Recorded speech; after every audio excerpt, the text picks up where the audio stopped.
Para sa kaligtasan ng mga biyahero na nais pumunta sa Lake Holon ng South Cotabato, may ritual na ginagawa ang mga tibuli.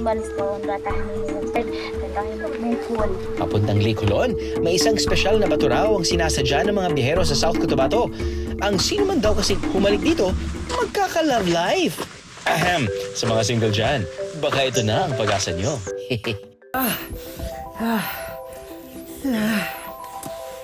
Okay naman tayo, syempre. Just kidding. Okay, so, swerte tayo dahil kala natin mag-hike tayo ng 2 hours.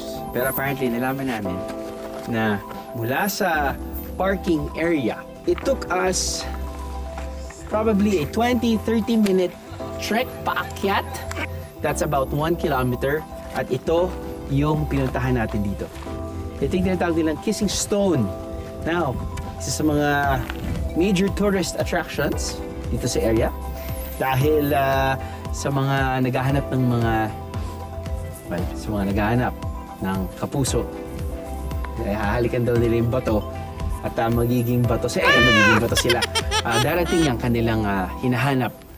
Si Raymart na dati raw sawi sa pag-ibig, humalik lang sa Kissing Stone, nakahanap na ng forever. Ginad ko siya. Oh. Tapos ayun, nag-chat-chat kami. Tapos gano'ng katagal yung pag-chat nyo? Medyo matagal, sir. Tagal din? Yung pag-chat niya sa akin na thank you for accept. Oo. Yun na, nagtuloy-tuloy na. yung conversation namin. Sa akin, Ano pinag-usapan nyo muna? Kasi sinasabihan ko siya sa maganda siya, sir. Ayan, Pwede. kinagat niya. Kinagat niya! Kinagat niya! Ano naman naramdaman mo nung sinabi niya na ulang? sanay na ako sa Wow! Ang galing! Ilang buwan nagdaan hanggang na nagkita kayo tapos in person? Mga 3 buwan. Tubong Sultan Kudarat si Shezani. Habang taga South Cotabato naman si Raymart. Long distance man, hindi raw ito naging hadlang sa kanilang dalawa. Meron ka na bang pakay? Meron ka ng objective? Kaya napili mo yung Lake Holon dahil may Kissing Stone? Pangarap ko, ma-wish ko sa Kissing Stone. So, alam niya yun, hindi ba? Hindi niya alam. Okay. Kasi matagal ko na siyang nililigawan. Oo. Hindi niya pa ako sinagot. Nakita na. Kita niyo, tapos ano ginawa niyo? Humalik ako sa Kissing Stone, saka humiling. Pero nabigla ako. Natupad agad yung hiling ko. Dahil? Kinis niya ako. Ano na nangyari? no comment. Ang paghalik ni Raymart sa Kissing Stone, nauwi sa Kiss the Bride.